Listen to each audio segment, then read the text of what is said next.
Hi, I'm Phil Steele, and today we're going to look at the Godox XPro flash trigger. This is a very popular new trigger at a very appealing price point, so today we're going to look at what's great about it, what's not so great about it, and we're going to see if it might be the right flash trigger for your needs.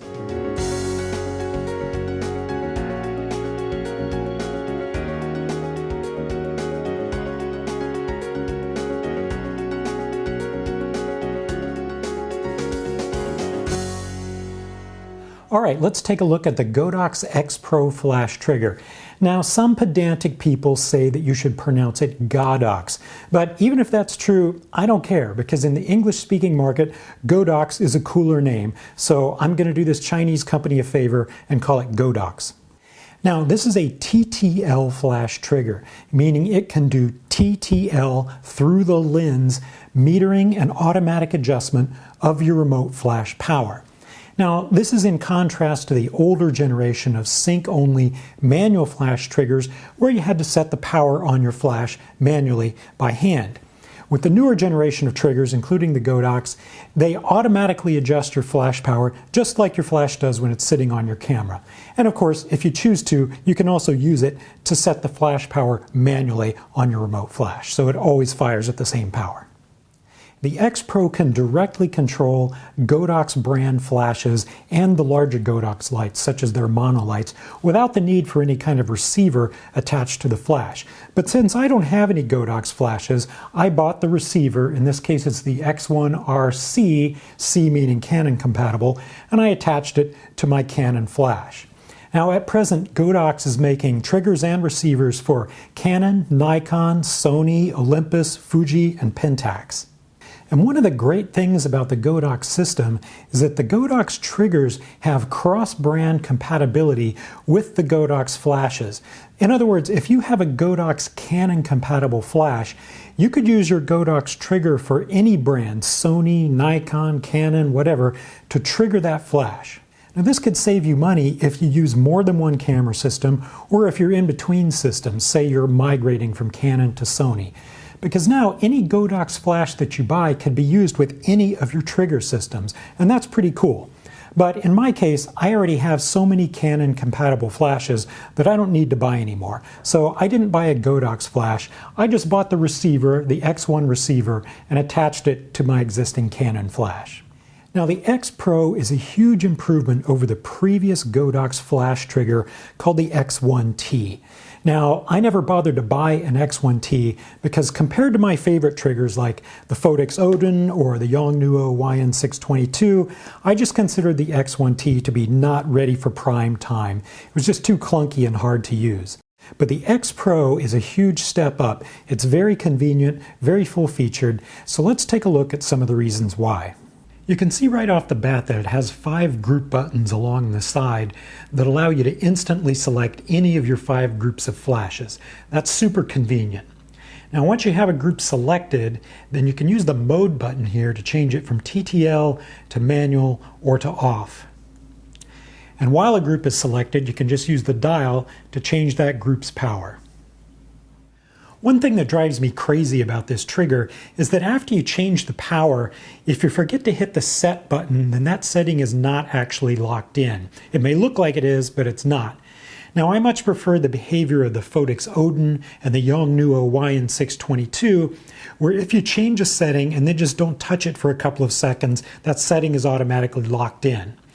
On the XPro, I'm constantly going in and changing settings, and then I forget to hit the set button. I think I've changed it. I go take a shot and I wonder why my flash power didn't change.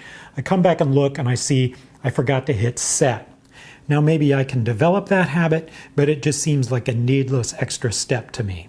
One feature I think is absolutely brilliant on this trigger is the all button right here. Pushing that button selects all your groups of flashes at once, and now if you turn the dial, it changes all of them at one time, both manual and TTL, by 1/3 stop increments.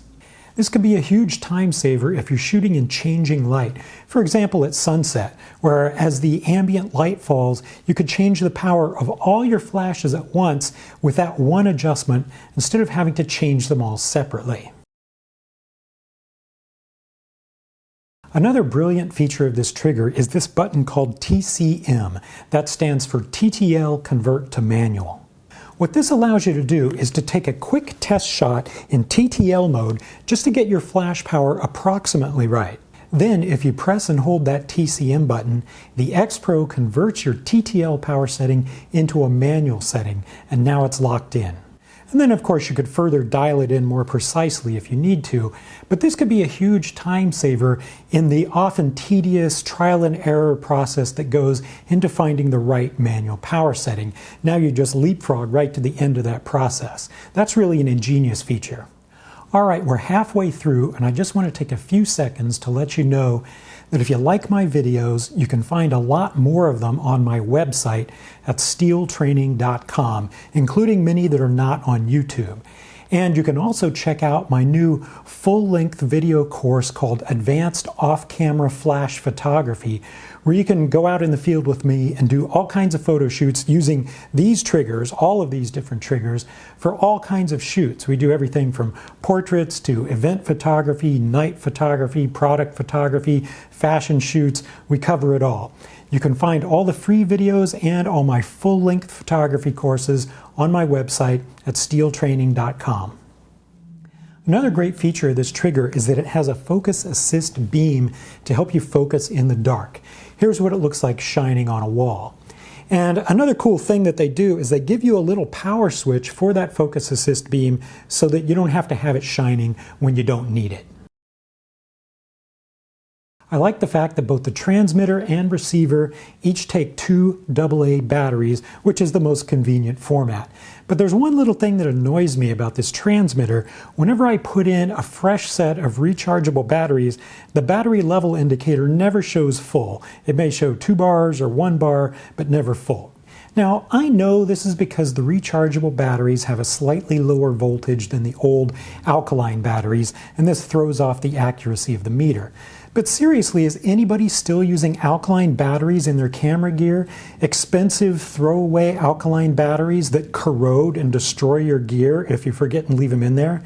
If you are still using those, you should switch to rechargeable in-a-loop batteries. And I think going forward, the gear makers should assume rechargeables as the default for setting their battery life indicators. One shortcoming of this trigger for certain uses is that it does not have a pass-through TTL Hotshoe on top of the transmitter, so you cannot mount a flash on your camera while you're using this transmitter. Now, if you're wondering why you might want to do that, you can see examples of me doing event photography that way in my Advanced Off-Camera Flash course. Meanwhile, if you want to mount a flash on your camera while you're using a TTL transmitter, you'll have to get something like the Pixel King here that has a pass-through Hotshoe on top. I did find one quirk when I was testing this unit with my Canon flashes. It worked great with my 580EX2 and my 430EX2, but when I put my older 430EX flash on the receiver, I could control it in TTL mode from the transmitter, but for some reason I couldn't change its manual power settings from the transmitter. Now, maybe it's because it's an older flash and maybe your mileage will vary, but I tested it a few different times and it always had that problem. So maybe that's a red flag that there might be some issues working with older flashes. All right, so let's recap the pros and cons of this trigger. On the pro side, the user interface is super easy and convenient. I love the fact that you can change the power settings of all the groups at one time using the All button. That's brilliant. I also think it's brilliant that you can take a test shot and then convert your TTL power settings to manual. That's a really cool feature. And it's great that the transmitter has a focus assist beam to help you focus in the dark. On the con side, there is no TTL pass-through Hotshoe on the transmitter, so if you need that feature, you'll have to look elsewhere, perhaps something like the Pixel King. I don't like the inaccuracy of the battery level indicator.